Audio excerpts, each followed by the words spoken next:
Let's see. Right, on we're live. Agus Tambridge be all right. Tommy Arash le Gareth. I'm back with Gareth. Especially Cathal Murray Arash agus Bedmod Jacanch when Kersey Tokan. We will be talking today about things to do with elections and the day that's in it. We can't not discuss yesterday's momentous referendum result, which has given the woke fascists the sort of collective boot in the ballot boxes. 74%, I think it was, all over the country. So Donegal was 90. Was it 80% or 80% Donegal? The only one that voted plus was 50%, I think, in Dunleary. So it shows, and that was only for one of them. It's a resounding walloping, as they say, to the woke establishment. They've been given the message, and my point would be, and I think this will be repeated at the election, that there's no way this is not going to be repeated. Nationalism is in for a good day at the elections, wouldn't you say? No, definitely. I've seen just looking at some of the Twitter things there. I can look at stories, but I can't actually comment. Must be a naughty boy a few months ago, but anyway. Keith Woods was saying that massive defeat for the regime. Mainstream media, re-establishing party, and the army of NGOs and civil society organisations. The purpose is to socially engineer Irish society. All support this change to the constitution, yet it looks like a comprehensive defeat. So, 75% Ben Scallon thinks. That was like, we was like, yes. I think we need regime change. Regime change would be something that we would be wanting for the country. But they just, I mean, I put it in the comments there. The only reason that they had this stupid referendum was they failed on everything, and they failed on housing, immigration, healthcare, schools, you name it. And they wanted to have crime, and they wanted to have a victory going into the election cycle, which they haven't got. So they're so unpopular that they thought, let's have an easy, Ireland's really woke, let's have a wee easy referendum on Mother's Day. They'll vote for this, all the feminists will vote. But what was surprising, and they didn't, of course, but what was surprising, young females actually voted against it more than older females. Yeah. So it just shows you that Ireland is not as woke as they're thinking, you know. And they resoundingly misread it completely, you know. Yeah, well, they thought it was like the, am I right in thinking the previous referendum, was that the big one over the gay marriage about 10 years ago? Or was there other ones since then? Was that one in the... Yeah. Has there been one since then? They thought it was going to be another gay marriage. And they thought it was that there, but I think this was a bit more... I was thinking about that earlier today. I was thinking of something to talk about, you know. I remember, when was it 10 years ago, the gay marriage thing down south? Was that? Less.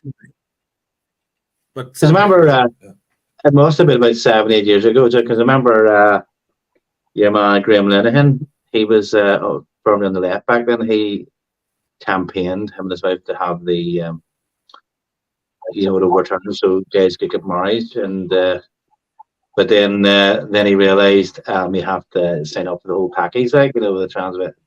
So he obviously he's now a hate figure in the left wing, but it must have been about 7-8 years ago. But they thought it was going to be another, like, a gay marriage thing. But the thing about gay marriage is it's sort of like you do your thing, and that is you get on with your thing and leave everybody alone, and you get sort of like it's in a way you can think it is separate in it.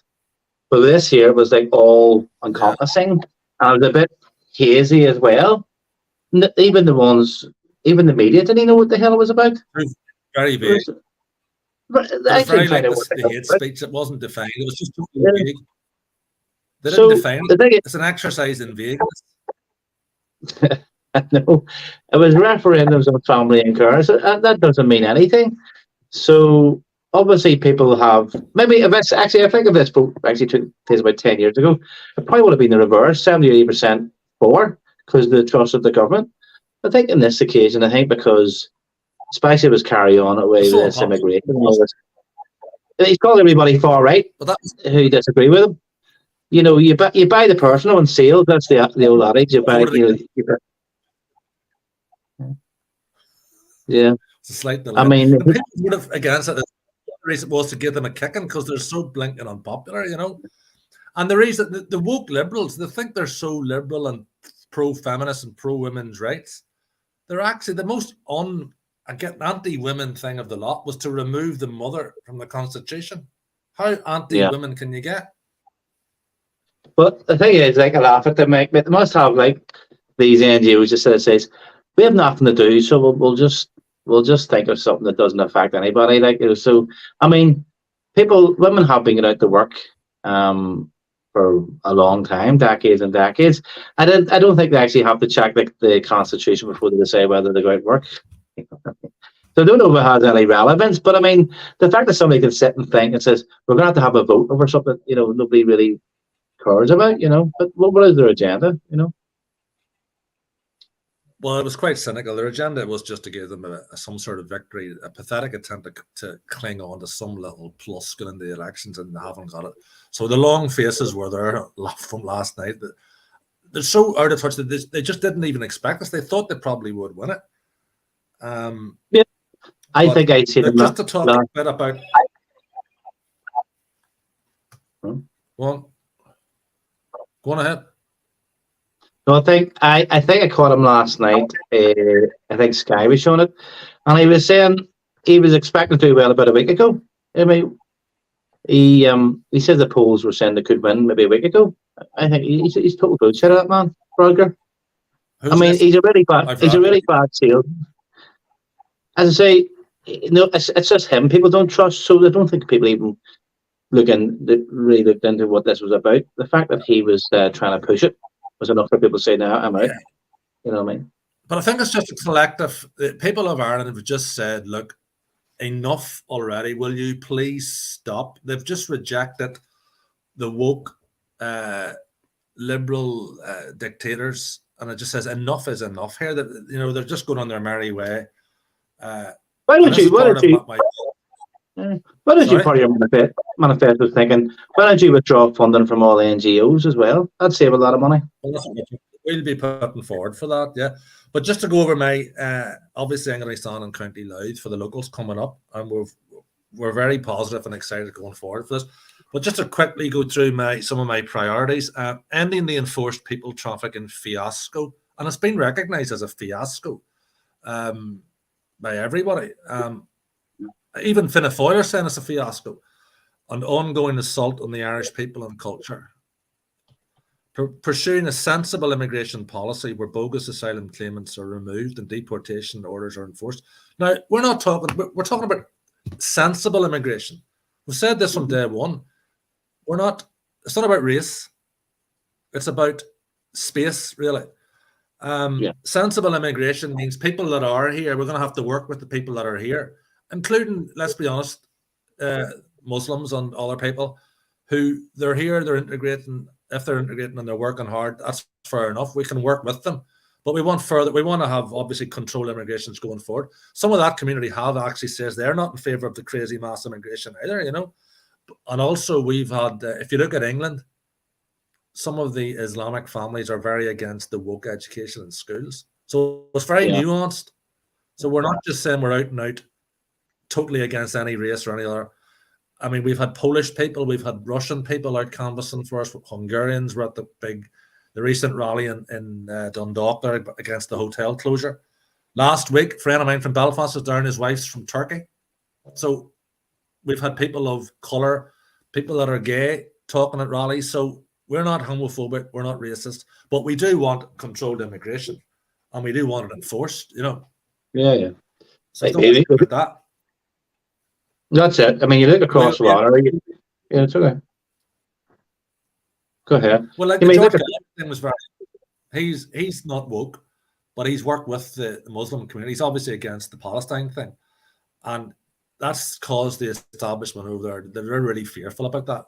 So he's going to tell the truth and things. And like people say he's left wing. He's not. He's just anti-establishment. He's just going to tell the truth. He's a truth seeker. So we'll be opposing council working with IPAS and rejecting planning for new asylum centres in Louth. Our fisheries, take back control of that, renegotiate our position within the EU, prioritising our Irish elderly and homeless, pursuing a family-friendly, pro-life, anti-woke society. And I'm a big fan of free speech and expression, promoting that and opposing this draconian hate speech law, and obviously tackling crime. The hate speech law, if you've been following it, Gareth, they've made that deliberately vague as well.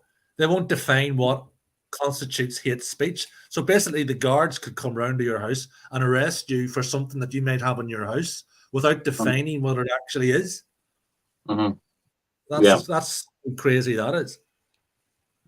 Yeah, I mean, hate's one of those relative things. It's not set in stone. Who hates it? I say hate speech, but who is doing the hating? It's like a verb. It's not like a set in stone thing. Who decides? It's like war on terror. It's like war on terror. Yeah. One man's hate is another man's, for a comment. I mean, I don't understand that. Who's deciding whether something's hate? I don't think they'll have the nerve to bring forward any other referendums now. They've been walloped. But even, I mean, the referendum results, it was 70% roughly. Couple of questions coming in there. 70% roughly. Well, that's in line. That's all. It's all marrying up. It's all aligned because 70% of people polled are saying there's too much immigration. 70% roughly voted against this referendum. Roughly 70% coming through the airport with no documents. That's been accepted by Varadkar. And we'll talk about moral obligations. Well, that's a load of BS because we don't have any moral obligations to close down local hotels. It's basically not our problem. They'll say they have to go somewhere, but it's not our problem. Not our problem. I mean, well, that's the thing about it. Even the likes of Angela Merkel, she used to be a communist in the old Eastern Germany, and she used to be part of their propaganda. And what I was reading recently about when she was talking about migrants, she always addressed it as if it was our problem, like her problem and everybody else's. Well, nobody was about it. No, everybody said, no, it's not our problem. You're trying to make it our problem. But no. Well, it isn't our problem. I mean, it isn't our problem. You're trying to make it our problem. It isn't our problem. You're trying to manufacture a problem out of nothing. Well, that balloon, Roderick O'Gorman, sent out an invitation across about 6 foreign countries and foreign languages, inviting them to come to Ireland and get your own door accommodation. So it's his problem. He can deal with it, or else we need to deal with him. He must have a very big mansion or a big house. He must have a very big mansion, or he must have a portfolio of houses if he's inviting people to his house. Why is he inviting foreign people to other people's houses? He's no mandate for that. It's not his business to do that. But it's like me saying, Carol, going on about just the race. It's like me inviting people to your house. Let your say so. Sorry, go ahead, mate. But again, when you talk about the risk or the race thing, it's not even the ones that are here from different races. It's the middle class white people that are running the show that are destroying it. It's the sort of Irish liberal, the Guy Lineker brigade over in England. It's the Roderick O'Gormans. It's the ones that are in the posh education, champagne socialists that are bringing them all in. The ones that went to Gonzaga College and elsewhere, like Eamon Ryan and Paul Murphy and Boyd Barrett and even Mary McDonald went to a posh school. They're all on for champagne socialists. Bring them in. It's not even the foreign ones that are the issue. It's the ones that are in charge of bringing them in. That's the woke educate. That's the ones that we want to tackle. But the thing is, I can't believe the likes of Angela Merkel still in a job. I mean, she should be in jail. Remember 2015, she invited like hundreds of thousands of Syrian migrants in, and then you had all the thousands of rapes in Cologne and other cities in New Year's Eve. And she sent out a memo to all the police services to try and shoot it all up. And also, I can't believe she's still not in jail, that woman. She caused thousands of rapes of German girls by actively encouraging people to come from like these. I mean, it was Islam countries. I mean, some Islamic countries are all right. It depends on the culture of the Islamic country, but they were coming from these war-torn areas that have no respect for women. And if they say a woman go down the street, they're fair game. They have a name, Tarush, the Tarush game. I mean, that's what they're inviting. Absolutely, absolutely. I didn't know Merkel was still in business. I thought she was retired or that. I don't know. I mean, but I think even if she's retired, she should be in jail. She should be in jail. Yeah. But anyway, if somebody's asking questions about our council or our candidates, yeah, we'd like to get more. There's 700 council seats. We could do with more, because there's an open door. If that referendum result was repeated, you're talking 65%, 70% will vote for parties that want controlled immigration. So yeah. I know. I think when people talk about the economic aspects of immigration, it gets lost a wee bit. When people talk about health and safety, that your daughters might get attacked, that hits people right in the in the face. The economic arguments, it gets lost a wee bit, but public safety, but you and your daughters might be attacked if you go outside the door. That really hits home with people, Yeah. And you see these videos over Spice in the West of Ireland, people like some women can't go to the house at night. No, well, I mean, here's the thing. There was a woman there in Dublin. A mother was giving a speech, and she has a young child at school. And in a class of 30, she's saying her child is the only Irish child in the school, and that is a scandal. That's an absolute scandal. And they're all coming in. The Ukrainians are all here, and the other ones are here, and they're all speaking their own languages, and they're not integrating with the school. They're not speaking English, never mind Irish. You're not going to hear English on the streets of Dublin now, never mind Irish. But they're saying the kids are coming home, they're getting bullied by the foreign ones. That's just not on. They can't go out at night because the streets aren't safe. But you're going to have, like in London, you have the ghettos, you're going to have the Ukrainian part, I'm going to say the black part. That's going to be like segmented with different types of blacks, Caribbean blacks, African blacks. You're going to have the different, when we say Muslim, there's like hundreds of different Islamic cultures as well. So it's going to be segregated on a situation that's far more dangerous than it has been in Northern Ireland. We have segregation, but between two predominantly similar races, it's just I mean, it's going to be far more segregated than up north, But I think some people like the chaos, They like the what? Some people like the chaos that's going to create all this segregation, Well, because it's gonna bring chaos, It's going to bring chaos. That's your future generation. But it's just they want to be the best boy in the class. They want to be patted on the back and say, "You're great over there in Ireland. Great. Here's more foreigners." But no, that was the first chance the Irish people have widespread had a chance to be consulted about anything, and they've given their answer. It's been 4 long years since the last election, apart from a couple of by-elections.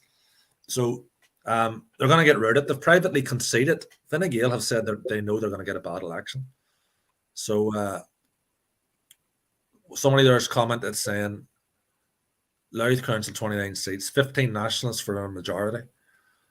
I suppose we have to be realistic. I mean, would we get 15 nationalists in? We're running 4 candidates in Louth Council at the minute. So there's still a few weeks to go before we. So is there 39 constituencies down the Republican? Is there? Are you running the council or in the Parliament elections? What's the next thing coming up? Well, you got European elections and local elections in June the 7th. So you've got that. Who knows? It could even be a general before that. I doubt it though. But the next one is your Europeans and your council on the same day. Yeah. So, but there may be a vote of no confidence because after Drummond and the referendum, and because Rocker, pinned his flag to the master, and he had to come out and sort of embarrassingly explain why I said only got 20%, 26% or something. And Sinn Féin have backtracked and said, "Oh, it wasn't our referendum; it was the government's." But they said they would run it again. Yeah, I've seen that there. Maybe McDonald, I think, was saying no. We were for the no campaign. Oh God, it's funny. Like they're dropping like a hot potato. They haven't come. They have never showed their face at any rally against immigration at all. So they can't come now and say, "Oh, we're pro-Reagan." The people have seen through them. It's just not going to wash. And you see that's the thread of the Joe Brawley thing. I haven't on Twitter that much. What was he saying? Were you interacting with him? Were you? Or let's see if we can see. He put down that Senator Michael McDowell, was one of the main ones against for a no, right? He was standing for no, and he was standing there with your man Gavin Pepper, and Brawley puts down bad articles, and I said, "What do you mean?" sort of thing. I said woke is dead, and he didn't like that. Yeah. So he got back to me, and I explained what I meant by that. It was basically because the country has emphatically voted against the woke culture, and he said, "I still don't understand."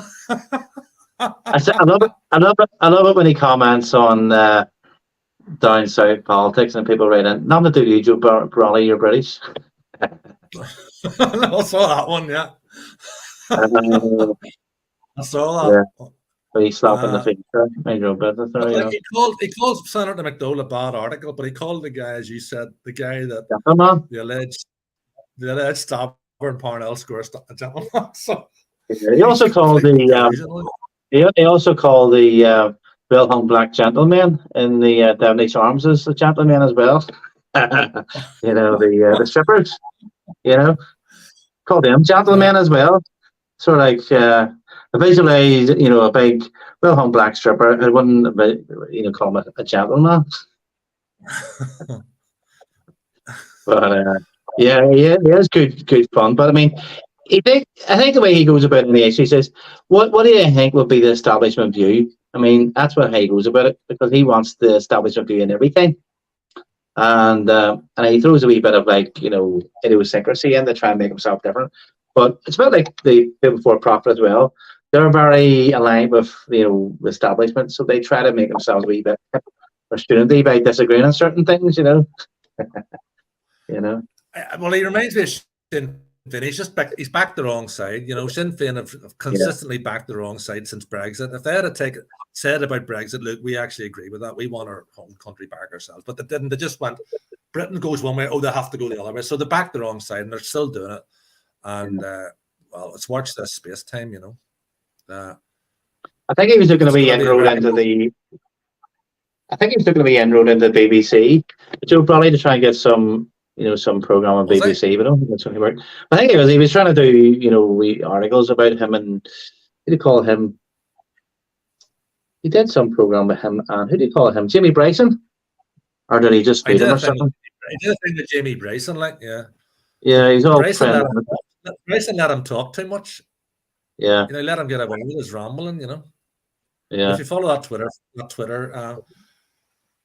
feed, it's quite this guy's I've done a lot of scrolling through his tweets, and I'm still only on March the 9th.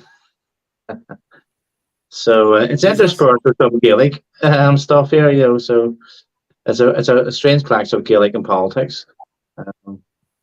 Who's this? Joe's, and he's got his own wee podcast. I think he does as well. So he puts a plug on that as well.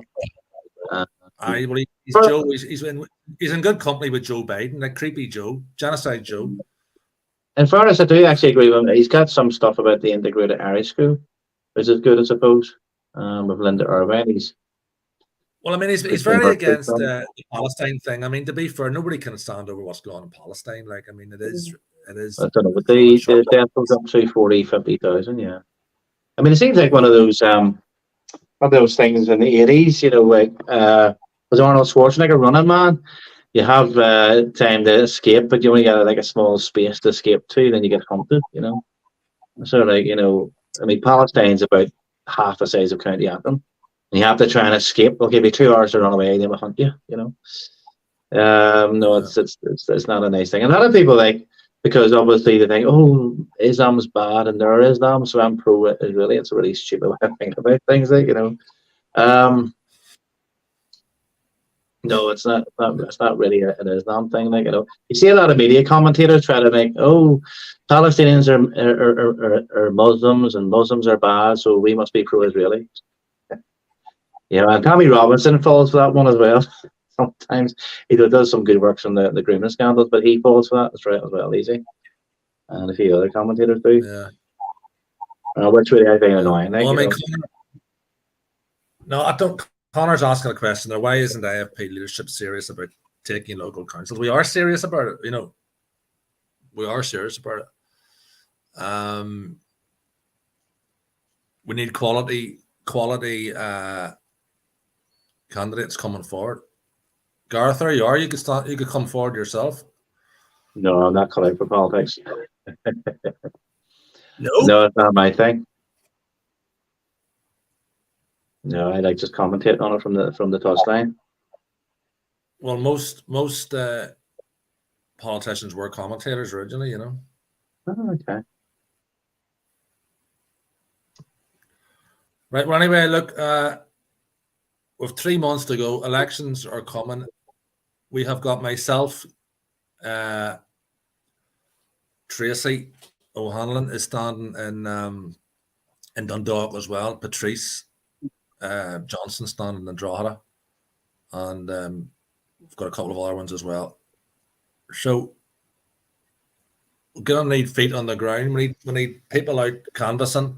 It's not a guarantee that we're going to get in. So anybody that's out there that wants to come forward, get in touch, comment. We need a part of a team of people to go out and leaflet. The feedback is very, very good. I've been doing this for 3 or 4 years, and the feedback now has improved from the last times we did it. People are stopping cars and coming over and taking leaflets now, Mm-hmm. Yeah, because now it's not it's not an issue that's out there. It's affecting everybody now because they've spread all these trafficked all these people in during the night and spread them all around the island. So I've seen some videos out there. I was looking for some videos here to try and see if there's anything to talk about tonight. Some guy goes about and they're like defecating like near children's play parks and all. He kind of like I saw chases that. them away, Not your So man Andy Heisman or something, was it? Andy Heisman? but no, I mean he's finding them all doing things that they're probably doing in their own countries, in some far off place in Afghanistan or Syria. I mean, this is acceptable, but it's not acceptable here. But the government's just dumping these people on top of housing estates and saying get on with it there, So Yeah. it's a sad state of affairs, like, In some ways, I'm glad I'm living up north here, At least we don't have to put up that, like, Well, that's what I said, yeah. But I think it was a sea change moment. It was the referendum. It was it's our Brexit moment. So I said it's like Ireland's Brexit. It's like a populist uprising. It started now, and it's gonna be like our Trump moment. We're gonna drain the swamp. I think Yeah. Well, that's it. I think Frogger, he overstepped the mark when it really show you how arrogant it is. Well, anybody disagrees with him calls him far right. So it works out to be about 80% of the island. Like, he's just so arrogant. He fell into that trap. Yeah. Yeah. But you see, that's not washing it. He fell into the trap. It's just not washing, Yeah, and he contradicts something he said 3 or 4 years ago. Somebody said to him, based on what you said in 2019, you'll be classified as far right. You're classifying yourself as far right. I just have to look at that again, But yeah, it is absolutely. He is now officially far right because he says that they're going to reduce the payments to the Ukrainians. We've been saying that for a couple of years. Now he's saying it, Yeah. It's okay if he says it. But they're just a rump of people. They're like the leftover brigade. We are the majority. The vast majority is on our side, 70% at least. They're just a rump of woke has-beens. And I think it's time. Yeah. I'll finish on this. I think it's time to confine them to the dustbin of history where they belong. Would you say that? Would you agree or what? Oh, definitely. Like, I mean, these wokerati, they think Ireland's just exactly the same as America or England, But I think Ireland have different values from the people over there, like, Definitely. He definitely misjudged it, But it doesn't surprise me because the man's out of touch and he lives in his own wee world and he's very much into the, not Roma, but he's very much into the LGBT scene in Dublin, isn't he? Brodker.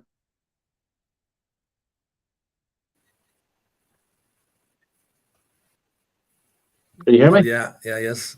Yeah, But I mean, that's all there's right. nothing wrong about there, but he actually used to be more. He actually is cutting up a little bit. Cutting it a bit. That's cutting up a wee bit. No, he actually used to be referred to as right wing, and even Micheál Martin and stuff. They used to be coming out with sort of right wing rhetoric, but then they've gone 180 degrees the other way. So they must have been bought off, Yeah. Oh, they probably think that's the way everybody.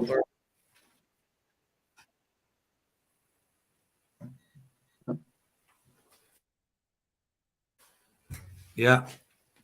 But I mean, the establishment in England too, it's like Rishi Sunak and your man Keir Starmer, the two cheeks of the same arse as Galloway says, and it's the same down south. Like, well, that's what he said. I mean, Tweedledum, Fianna Fáil and Fine Gael, they're just the two cheeks of the same arse. And the crazy thing about it is the opposition, they're not in opposition at all. You've got no media. They're not holding them to account. So they're actually going to be even worse. They're going to be even worse. Fake opposition. They're all buddies with each other. The RTE and Fianna Fáil and Fine Gael, they're all buddies with each other, aren't they? Like, all the kids go to the same school and all that, So you scratch my back, I scratch yours. So they're never going to properly criticise them or hold them to account. No. Sure, Simon Coveney's brother used to run RTE. Yeah. And every time RTE turn on the Late Show, you just get propaganda. You just get these people on giving propaganda, woke propaganda. Yeah. What was Joe's problem with woke? He didn't understand what woke was, or? Well, surely he understands what woke is. Like, I think he knew perfectly well what it meant. He was just being an arse. Yeah. And so you should look at some of the comments he got back were quite interesting. Had to be explained to him. He says, I still don't understand. My definition of woke would be trying to make yourself look virtuous, whilst at the same time it being complete chaos for the society around you. Making you look virtuous and empathetic and all this here, whilst the policy being chaotic and disastrous for the society as a whole. Yes, virtue signaling. It's just an exercise in virtue signaling. You put yourself ahead of everybody else. Yeah. That's what the referendum. Yeah, go ahead. No, that's what the referendum was. It was just a pure virtue signal. Just look at us. Even though there's a few problems, we're still popular, and aren't we good? We're so liberal, Yeah, so they could tell their buddies in the EU, look what I done for you. Yeah. Am I a good boy? Can I get on the gravy train? Can I get on the gravy train? Well, I think that's what they're going to do. I think that's what they're going to do. They're going to get their EU jobs, and they don't give a fiddlers about the country, I think they know they're probably going to lose their seats. I would suggest that some of them will be in trouble in some of their seats, given the unpopularity and the booing. Mary McDonald's constituency, she's getting booed to rotten. Either she's a slow learner or what, but if I was her, I'd be worried about her seat. But I think most of these politicians, they see local politics as the stepping stone to get to Brussels or Strasbourg. They get a big high-paid, high-expense job. Look at the Kidducks. I mean, he got all his family into his jobs in Brussels. They're well up the gravy chain, So he actually earned more. What? Say a Brussels sprout. Say a Brussels sprout, yeah. But he earned far more money by not winning the election. And what did he lose in '92 or was it the '80s? It could have been 92. But we have a thing there at Christmas, instead of Brussels sprouts, you get your dinner plate and you go, no Brussels, please. No Brussels for me, yeah. Yeah. Right. Exactly. But you gotta have a laugh about it too, it's not all serious. Oh, absolutely, yeah. I've seen some of the I used to listen to them all the time, going back about 15, 20 years. He has on radio show and talk sport or talk radio, and he's fascinating. He has some good guests, and he always has something different to say. And I mean, one classify himself as left wing. I think he is classified as left wing, but I don't think he is anyway. He's probably old left. He's like the old left. I mean, I came to this debate originally from that side, from the left wing side. So to call us right wing is just nonsense. It's just a meaningless label. He probably is on the left, but that doesn't really, he's proper left. He's anti-establishment left. He's not woke left. He's also anti-war as well, which the old left used to be anti-war. But now with the Ukraine situation, they're very much pro-war. They're all egging on millions of people to die in Ukraine. Yeah. And now good to see Tucker Carlson get out. What do you think of Tucker Carlson with the interview Putin a few weeks ago? I know it's about old news, but I haven't watched all the interview, but probably it's fascinating. Yeah, some people say he didn't tackle him enough, but no, the thing about Galloway was he's rocking the boat, he's not what they wanted, and Sunak comes out and gave his big talk to the nation that very night. That shows you how panicked they are about him, Well, he had a good comeback as well, because tell me wrong, but Rishi Sunak, he was never elected, was he? That's the thing about it, yeah, because Sunak wasn't even elected by the Conservatives. Yeah, he wasn't elected by his own ones, never by anybody else. And he had the cheek to sort of call into question Galloway's, victories. Yeah. He went to the public, and the public voted him in. And Sunak's never had a vote in his life. So, but even reform, you need to be careful about reform. I mean, some of those reform ones are in league with Hope Not Hate. You see that video the other night? Yeah, I've seen that there. Yeah, I mean, Hope Not Hate. What is it, sorry? Another point you mentioned, we're talking about the other, your man Simon Sideways. The reason that you're getting a strong religion like Islam taking root in the country is because we've lost our religion. So if we have a strong religion here, it'll act as a sort of a resistance to it. But because there's no resistance, Islam being so strong is going to come in. So we've lost our Christian ethos. If we become too atheist, we're finished. Yeah, but I think it might differ in that point of view. You can't make somebody believe in religion. They have that verb. But I mean, I think people who are openly atheists, I think they're idiots as well, like Ricky Gervais. I mean, he's very funny. But the fact that you're saying how do you know there's no God? You don't know that there, so why are you telling everybody? He's just as bad as somebody who's very, very stout religion. He's a fundamentalist in another way. Yeah, well, but I mean, if you have a media and a propaganda that's completely against it, and you don't prioritize it within incentivize marriage and things like that, and the sanctity of the family, people are going to turn away from it.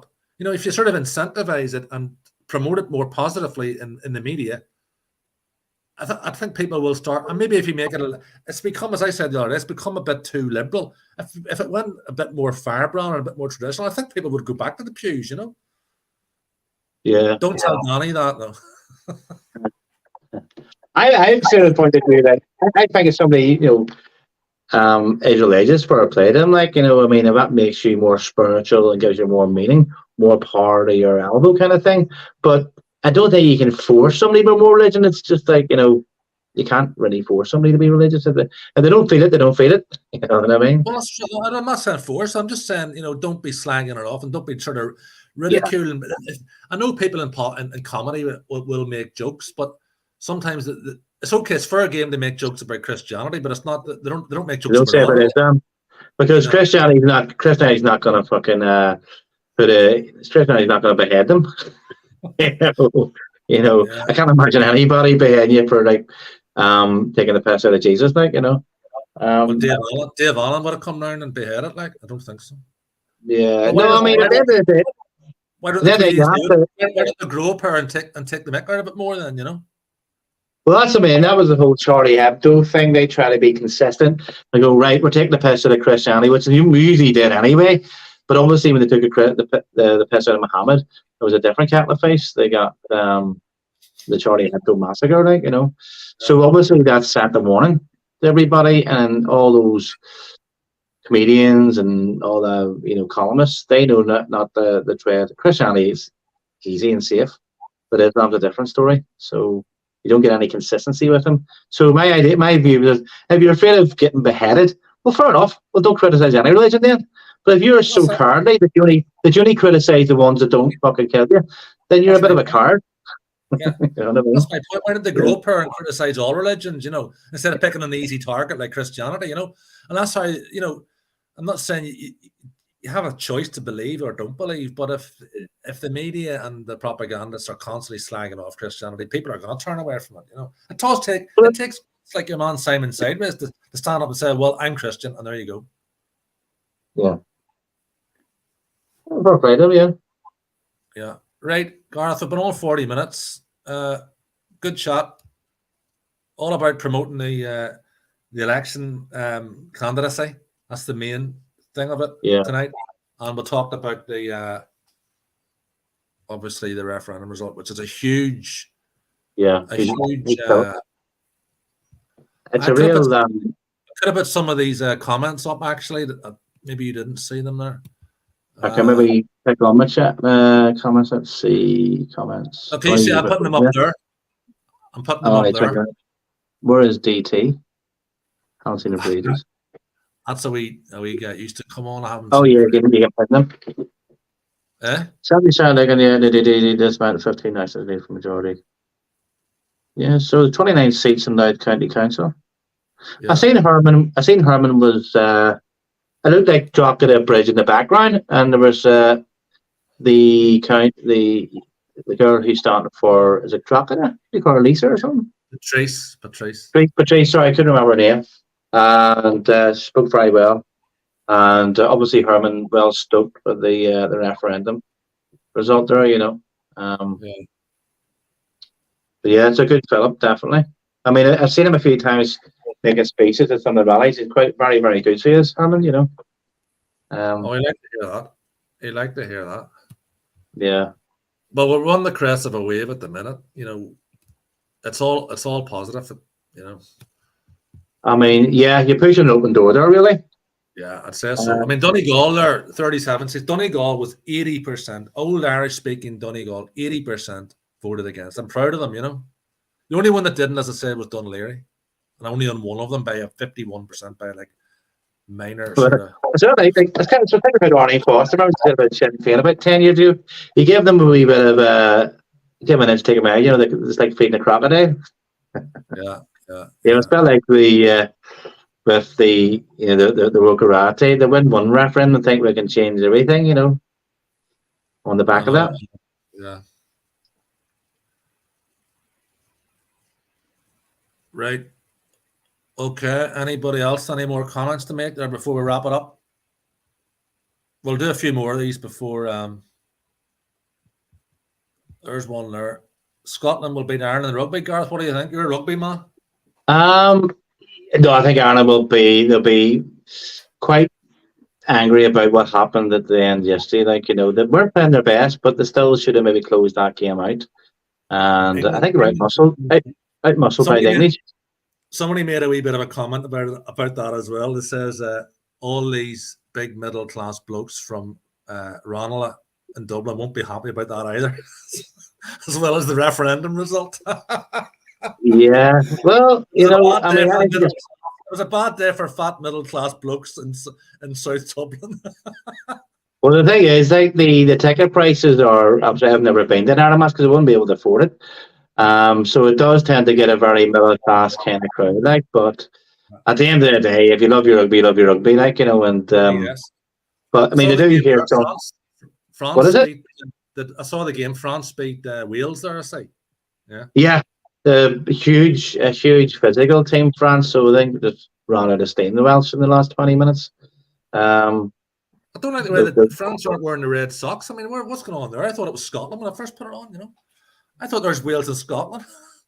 Yeah, no, they do change their socks around. So obviously, I think Wales were red, so they didn't want to clash. But they used to have it. They used to have that. Now, here's one for you here. They might get I heard this here about a few weeks ago. Apparently, this is the last year. Ireland will be burning green and Wales will be burning red when they play each other. It's to do with, the people who are colourblind. So they can't have Well, I mean, that's going to be weird. No, that explains why the football always do that. It's the colourblind thing. That's it. Because you never have it. You always have a contrast. But it was weird at one time. Hungary were playing Germany, and both of them were wearing a change strip. You had Germany in black and Hungary in white. When you could have, what's wrong with red and white? I mean, you had Hungary in white when when West Germany in their home strip is white, why couldn't they have been in white and then Hungary could have been in red? Yeah. Bonkers, like. But I knew it I was mean, something to do with the colour blind. It probably is something to do with it. But it's like going back to the old black and white. If you're watching black and white, Man United's just in the I remember. darkest. Yeah. But I mean, I don't know many people are colourblind who've watched rugby, probably about a few hundred.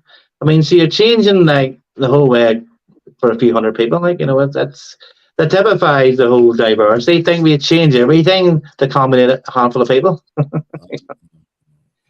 You know what I mean? So It's go back to stupid. I mean, what I said. that is over 100 years tradition just down the tubes, like this to accommodate like some people are colourblind.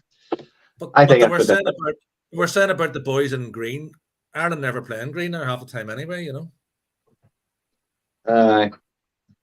But no, I think it is like the Ireland thing is always even during the trouble. It's good that because you get the whole island's unified.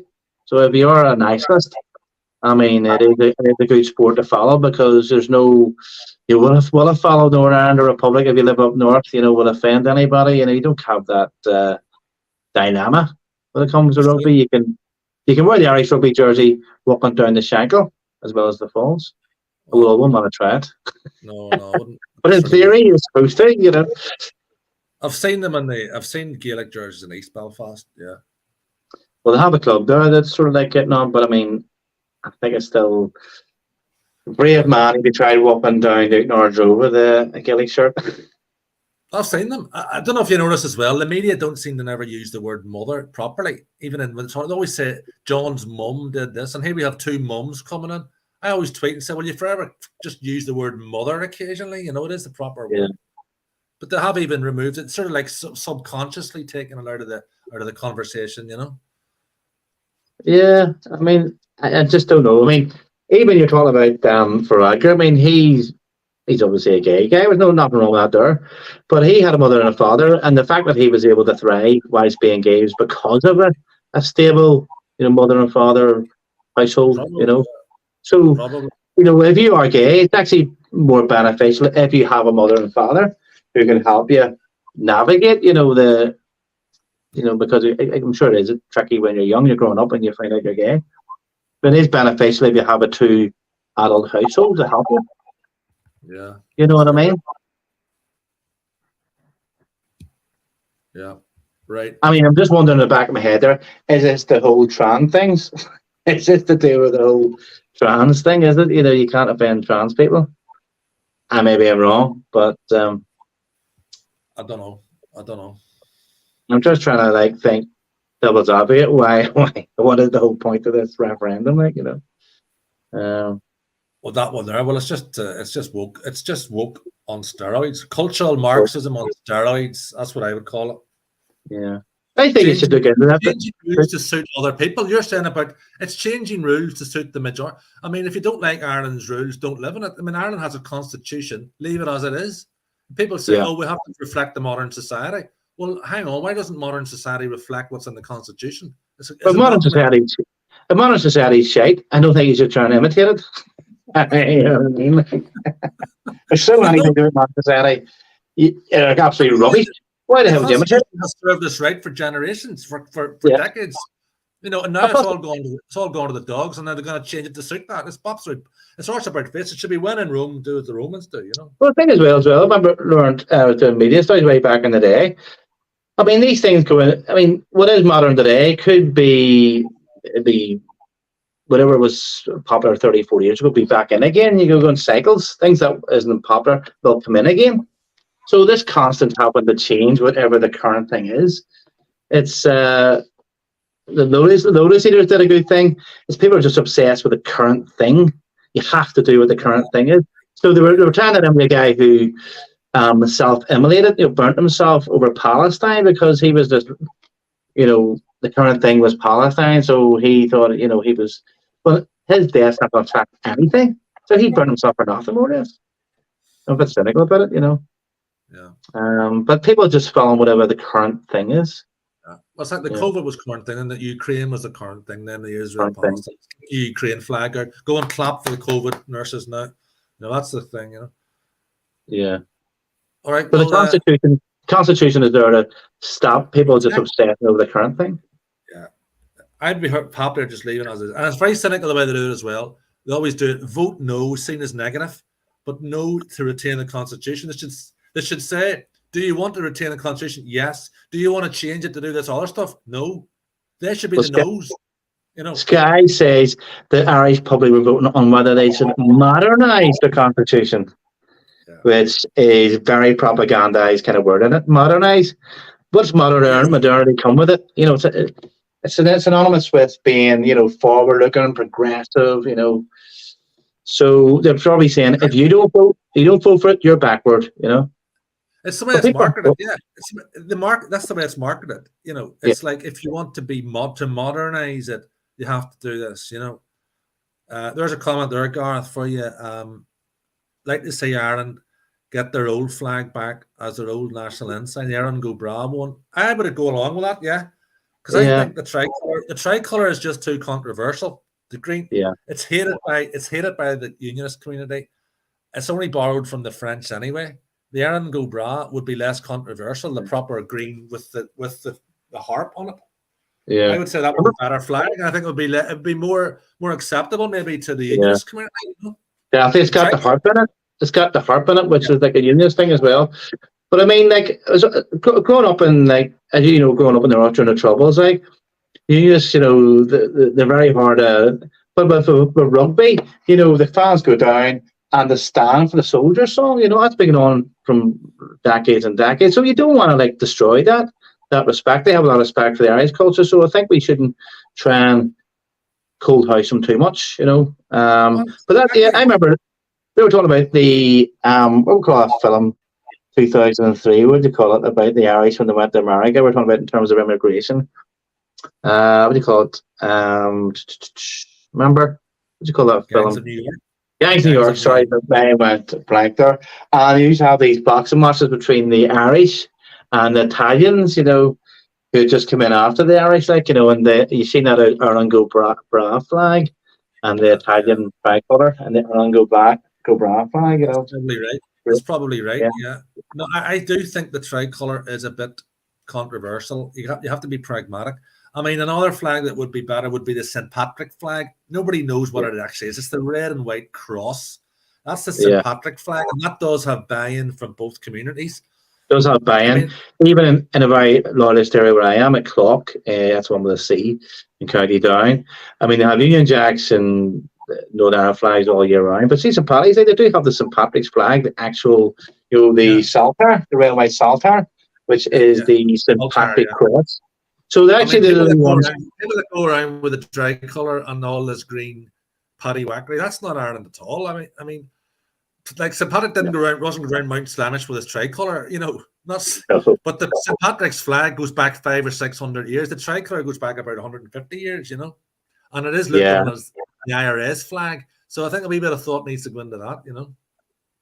Yeah, definitely. You know, if you're really serious about not creating a cold house for unions, you should look into, you know, these things, you know, because unions do take symbols and flags very seriously, like, you know. I think both sides do, to be fair, like, you know.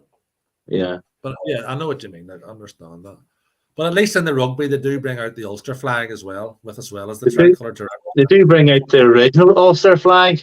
That's one with the yellow background. Now, funny enough, people think it's actually it's a Gaelic or a Catholic version of the Ulster flag, but it's not really, because if you go to the Ulster Unionist building in Glengall Street, they have the original Ulster flag on their building. Same with the Ulster Hall. That was built pre-partition, and they have and that was a unionist thing as well. The Ulster Hall, they have the Ulster flag with the yellow background. And Queen's University has it too. Yeah, as well. So I mean, that's one. Yeah, go ahead. They should do that. I mean, Ireland should look at maybe playing north and south, and if it's played north, they should consider playing the anthem of where it's based. You know, if we're geographically. They did have that rule. I think they used to do.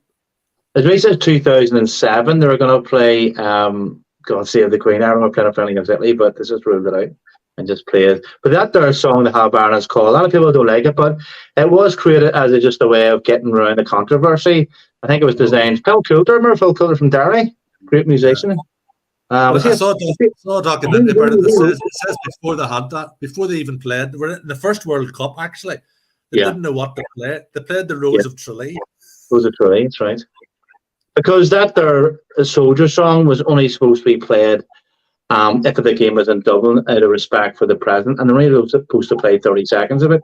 So over time, that got the whole song. But yeah, if they're playing away to play Ireland's Call, a lot of people don't like it, but it's only there to sort of like, get a bit of buy-in from the unionists as well. And I mean, it's not a bad song. Like, it does mention all the 4 provinces and coming together and blah blah blah. So talking about president, like Michael McDowell for president, that would be good. Michael McDowell for president, eh? Who's Michael McDowell? Senator McDowell. He was the one that was behind the no vote. He was one of the main. He was the one that Raleigh said he was a bad article. That's who that was, Senator McDowell. No. Oh, I haven't even followed. I have to follow him after Senator McDowell. So Joe just thinks. Joe tells him, "Oh, that's progressive. That's liberal." Joe says, "Well, that's my vote." He doesn't look. He doesn't look at things issue by issue. He just goes, "Oh, they're my side. They're my team." He's that kind of idiot, He's they're my team. And Joe Biden said that. You're not playing fucking gilly football, Joe. There's a question for you. What do you think of Gemma O'Doherty? Can be a wee bit out there at times, She's on our team, but she can be a bit, a bit sort of conspiracy-ish. What do you think? Well, I think I've seen her now. She's done a lot of good stuff, but I think she tends to. I don't want to say be a sort of female Tommy Robinson, but there's an element that I mean, her language does go into sort of being racist. I think. I mean, during that whole Black Lives Matter thing, yes, there was a few wee protests down south, but she went into like, if you don't do anything now, the blacks are going to be coming for you. Oh, let's hear wanks up. I mean, fair enough, we could take the piss out of the protests over here, but her language can be a bit inflammatory, unnecessarily, I think, but she can be a bit conspiratorial. It seems to be right, fair enough. I mean, that's what it said. You don't want people to think you're all nutcases when she's not the good woman to sort of have in your team. Well, she stood in the last election too. She'll probably end up standing again. Hope that's answered the question. Angry Angel. Anybody else? Any other ones while we're here? What party was she with? Or was she independent? Independent. Yeah. She used to be friendly with Sinn Féin, though. All right, okay. But she used to be a journalist with one of the mainstream papers down south, wasn't she? Yeah, she was. I used to like her, but she can come out with stuff that winds a lot of people up a bit. She doesn't play the game too much, She can be she's on the general team, as you said, but sometimes she says stuff that lets it down a bit, Lets the team down, and it's unnecessary. It's just like, some of the marks she made, you could say is racist. But when we talk about immigration and all that, it's always nuanced. Every race has good and bad people. Yeah, it's very nuanced. If you bring too many people from a culture that's completely different from your culture, there's going to be issues. And the problem is the government doesn't talk about these issues. They only want to talk about the positives. And there may be one or two positives, but there's about a lot of like negatives. You can't bring in a whole different culture overnight and just expect there not to be problems. There's going to be problems. But I mean, again, it's not about race. It's about pragmatism, and it's more nuanced than that. We sort of have to work with what we have, but we need to limit the thing. Patrice has joined us there. We were mentioning you earlier. Gareth was asking about the candidacy. You thought that was a good speech that was given in Drogheda the other day, Gareth? Yeah.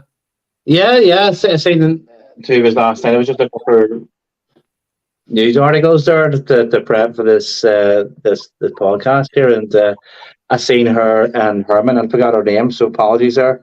But yeah, both of these were well stoked there over the result, so it was good. Yeah. They got a real bloody nose, thanks to that. Definitely, yeah, definitely. Well, it's a tumultuous moment, Yeah, I mean, I wasn't really. I forgot all about it really, and didn't really realize until I got the result, and I felt just I feel sorry for Bradker. He thought he was going to come out and say it was a narrow defeat, 80% or something. He must have been absolutely skundered. I put it. I've put it on blurred background. You see, she's saying my thing's very blurred, but I have the background blurred. But the in person shouldn't be, Yeah. So If your name is called Tony, be called Tony Blair. there's it I'll there, go back. not there's I'll it go there, back. not. Is that any better? But it's Yeah. No, I deliberately. can see it fine. I don't want to be like Tony Blair, Yeah, Tony Blair, yeah. George Galloway, he wasn't a fan of Tony Blair. Even I think it was he was the last straw when he says Tony Blair should be arrested and put in jail. That's when he got kicked out of Labour, didn't he? Yeah. Do you remember the bit where he was on Big Brother? He was the cat thing. The cat thing, yeah. I mean, it wasn't one of his better moments. I mean, the mainstream media used that against him, and I think he probably regrets it now. But I think he was just like, that's the show for you. Like, he probably needed the money because he wasn't really earning. So he probably had to pay. He said, no, it's the old no proper, no, what is it? No, no such thing as bad publicity. It got people talking about it. It got people talking about him, But I think he needed the money as well. His coffers were on the bit dry, like, and you have to like act in Egypt. If you go for like a northern expression, you have to act Egypt at those shows. Well, Farage was on it, like. Yeah, I mean that's it. I mean Nigel Farage. I mean he was pretty more mainstream than George Galloway, like, and he was just doing it for publicity, wasn't he? Like, and I think he had some discussions with the people there about immigration. I think he actually educated someone about it because they thought he was going by the mainstream media, he was a raving, racist or lunatic, and I think they actually come out of it thinking, no, he's not really. He's valid opinion there. Yeah, so just on that point, I mean, we were in Dundalk a couple of weeks ago, and there's this band called Dropkick Paddies or Screaming Paddies or something. I forget their name. They were the ones that came over and started hassling us. Totally woke, and they says, "You're just British, blah blah blah," and all this crap. But when we actually did talk to them, we kind of did win them over a bit, because they just immediately see us and they think you're just Brexit, blah blah blah, pro-British. Like, it's just garbage. But when you do talk to them, they kind of do come round a wee bit. No, I mean, well, just say them like Harris inviting all the world from all around in their country. How's that pro-Irish? I just flip it around. You go, all right. Well, I mean, how is that pro-Irish? All the mainstream parties are saying that's okay, but how is that being pro-Irish? You have to flip it around a wee bit. Yeah, right. I'm just mucking around with these backgrounds here. Right. Another what do you call that? Their song or Brick in the Wall, Pink Floyd. Yeah. We don't need no. You can make it a wee song. Put a great Pink Floyd one up there yesterday, for Mother's Day. Yeah. I think they changed the words. We don't need no something other. Yeah. Well, he's another guy, Roger Waters, from Pink Floyd. He gets a lot of controversies. I think he's not a Johnny come lately, but he's been very much pro-Palestine for even back. Well, he's very against. He's very against the Ukraine thing. He's not buying the Ukraine stuff. He's good. And there's a thing out about Bono. They were slagging off Bono. Apparently, Bono is he big into the Israel bombing or something, isn't he? Yeah, he was. He came across as pro-Israel. I don't know. I mean, he was at the time of the October the 7th, very sympathetic towards the victims. Oh, you can be. You can be. Yeah. You can. I mean, I wouldn't say I'm pro-Palestine myself, but I think I'm just very fair on the issue. I mean, they really think the whole thing began about 5 months ago. Was Jimmy Dore says in America. I mean, it's like if you think it began on October 7th, it's like watching a play and just start watching it about 10 minutes from the end and going, oh, we have to. It's like Putin's thing with Tucker. You have to go back to the start of history, the Balfour Declaration. where he really shafted the Arabs, with Lawrence Arabia and all. You have to go back to there and see that's where it all started, because obviously he wanted the Americans in the First World War. So that's why the Balfour Declaration came into operation to try and get the American Jews on board. But he had already made a pledge to Lawrence Arabia. If you help us beat the Turks, you'll have your We own were state. talking about that last week, actually. We were talking about that in Dundalk last week. There's a Russian guy who's joined us, and Michael was big into that. We were talking about that Lawrence of Arabia thing, actually. Lawrence Arabia, actually, he was ashamed to be British, and he says he was actually, he'll never actually, I think I don't know what happened to him, but I think he ever went back to Britain again. He was ashamed to be British. I think Lloyd George said it was very shameful, the whole affair, because a lot of Arabs did fight, thinking they would get their independence, and then they were just shafted. The Balfour Declaration, where they just sort of give all half the good land to the Jews, and then the Jews set about trying to get all the land over the last 70, 80 years. But it's just a narrative about Ukraine being the good guys, Russia being bad, Ukraine good. I mean, the same thing about your man Zelensky that was killed there. Terrible what happened to him, but you talk about racist. He came out with some extreme racist stuff, and he's now the big hero, you see, because Putin, he died, Navalny was talking. I like to listen to Scott Ritter. Now, I don't know if you listened to him, and he was saying, he was talking with all these American NGOs, and they were trying to overthrow Putin and all. I mean, it's the equivalent in America. It's like saying you're going to overthrow America, and you're working with the Russians. Of course, you're not going to be popular with the government of the day, Yeah. But Putin was all for peace. He wanted to get Russia into NATO, never mind fight NATO. And see, a woman Newland, she got the boot because the whole Ukraine thing's been a disaster for America. And Ritter says you'll never hear Biden mention Ukraine again because it's a vote loser.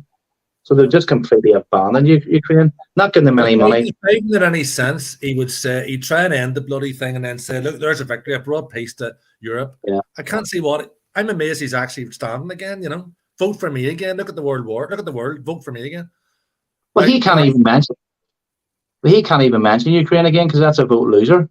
Yeah. Apparently, yeah. I mean, because he's obviously gambled. He's given it to Victoria Nuland, and she gambled that Russia would give in. But hundreds of thousands of lives down the line, they're not. They're getting stronger and stronger, and their economy is getting stronger. And I think it's a real bad gamble by America, and I think Biden is a complete disaster for Biden, and his whole Palestine thing as well, disaster as well. I mean, that's the thing about it. I remember people saying, "I hope Trump doesn't get in because it'll be a nuclear war, it'll be world wars." See if Biden gets in, there'll be world wars. Don't you worry about that. I think if Biden gets in again, there'll be a war with Russia. There'll be definitely a conflict. It'll escalate.